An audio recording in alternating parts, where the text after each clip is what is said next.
Allah mai iko. Ina scrolling ne a kafafen sada zumunta sai na yi gamo da account ɗin wannan bawan Allah mai suna Siraj Ugo Nwa Nsuka. Iyamuri ne amma kuma Allah ya nufe shi da addinin Musulunci kuma ya kasance malami babba yanda yake bada huɗuba a masallacin Juma'a na Abuja Central Mosque kenan.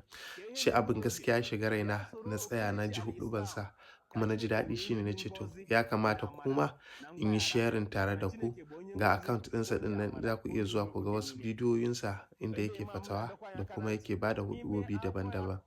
Allah ya sa mu dace mu dan saurari huɗuban nan nasu kaɗan. Men yuti Allah wa rasula na onye ọbụla ruben Chineke isi ruben onye ozi Chineke anabi Muhammad sallallahu alaihi wasallam ruben isi soro ihe ọ na-agwa anyị soro ntọnana ọtọ na anyị na Chineke na-agwa anyị sị fa ulaika ma'a alladhina an'ama Allahu alaihim na ndị a ga-abụ ndị ga-eso ndị Chineke gọziri agọzi ke ndị Chineke gọziri agọzi site na ndị ozi Chineke na ndị eziokwu ndị were onwe ha chụọ àjà na ịgba mbọ na ụzọ ofe nke Chineke na ndị kwetere ekwete na ndị na-eme ihe ọma. Chineke na-agwa anyị sị wa hasuna ulaika rafiqa n'eze na ndị ga-abụ ndị otu ndị ozi na ndị Chineke zụtara n'ụwa na ndị ahụ bụ ndị